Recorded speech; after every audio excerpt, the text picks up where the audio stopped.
Hello and welcome to the Robot Center. The whole world today is shocked with the death of the Iraqi model Tower Faris, and you might be surprised if I tell you that what happened to Tower Faris is an absolutely normal news to all the Iraqis and well expected by everyone. Now, I know everyone is still talking about this, and I know every single news media agency like The Independent, the Daily Mail, and the New York Times, and every single TV station in every single language almost reported about this horrifying and terrible assassination of the Iraqi model. However, the whole attention went to Tower Faris more than anyone else is because of Tower Faris herself. She's a former beauty queen of Iraq. She's one of the most famous models on Instagram and all over the social media. That is why the whole issue just came up to the surface and everyone is talking about it and seeing it right now. Otherwise, if you didn't know, right before the assassination of the Iraqi model, there were actually 3 women who got assassinated as well. One of them is in the beauty line. The other one actually got shot in the head in Basra, and she's an activist as well.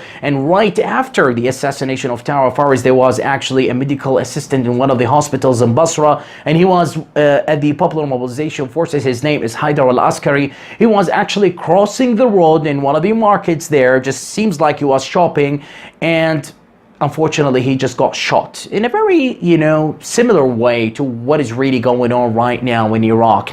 Now, if you just go online just to justify to you exactly why am I saying it is a very normal thing right now in Iraq, well, if you just go and Google about Baghdad, just to search about the capital of Baghdad and how secured it is, you can actually find that SecureLife.com had an evaluation in 2017 of the most dangerous capitals around the world, and Baghdad is ranked as the 7th most dangerous capital in the world. And let me exactly read to you what it stated.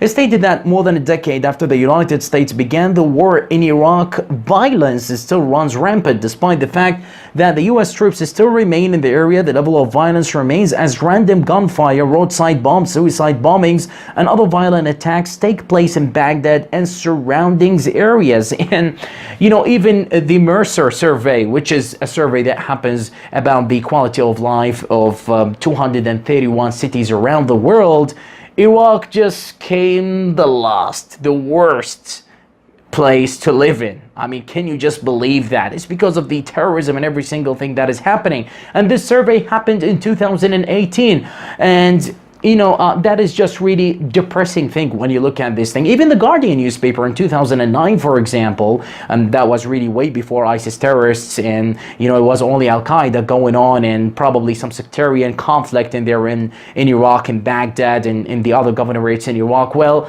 it actually reported that Baghdad, and let me read it for you here, Baghdad in early 2007 was the most dangerous city on earth.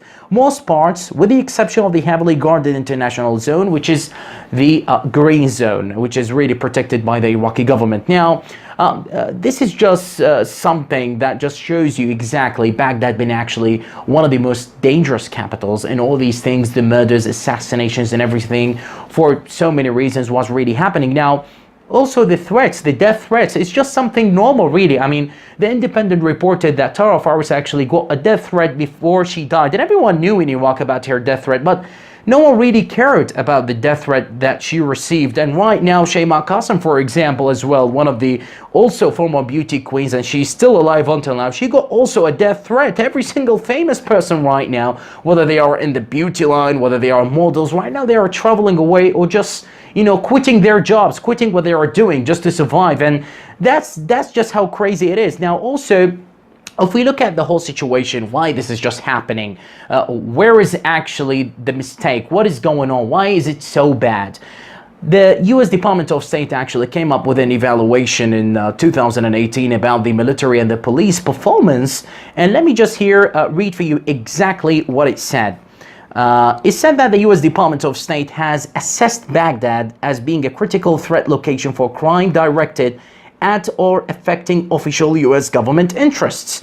Police and military evaluation response times and the capabilities of responding units vary considerably. Iraqi police do not meet US or Western standards. Now, the thing is, with the standards of the United States and the Western countries, they still actually face terrorist attacks in Paris and in London, and we saw so many terrorist attacks happening there.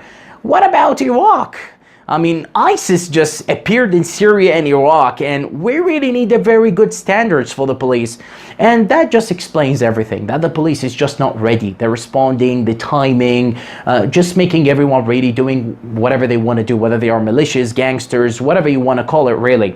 And the really concerning thing here is that those assassinators who are just running around the cities, whether it is in Basra or Baghdad, the thing is, they are showing their faces. For example, in Tara Farah's case, the assassinator, you can tell his face when you look at the crime of the short film that came to all over the TV stations, and I'm sure that you saw that.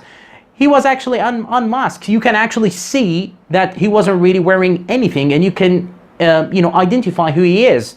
But for some reason, no one brought to the court, even for the cases that I mentioned before, no one really brought to the court.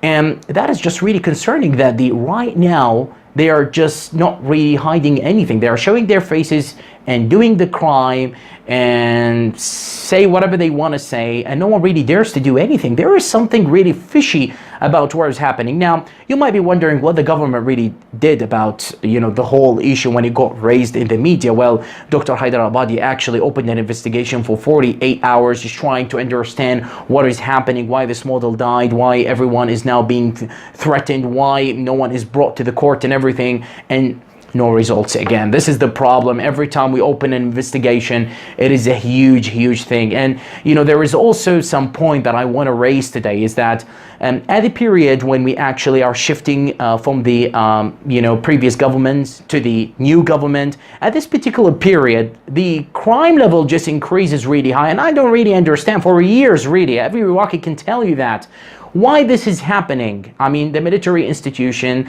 the police, I mean, doesn't really do anything really with the political scene that is happening in Iraq. But someone needs to do something about it. So the next Iraqi government right now, as we are having the parliament speaker, Mr. Mohammed Al-Halbousi, and also we are having right now the Iraqi president, Mr. Barham Saleh, and we are about to have our Iraqi prime minister. They need really to look at this issue, because this issue is really dangerous, and it is really concerning for all the Iraqis. And I hope right now everything is clear for you, that you know why Shayma Qasim and now is being threatened, why Tara Faris right now is dead, unfortunately, which is very saddening to all the Iraqis, why probably many crimes going to happen right now is because all of the things that I presented to you.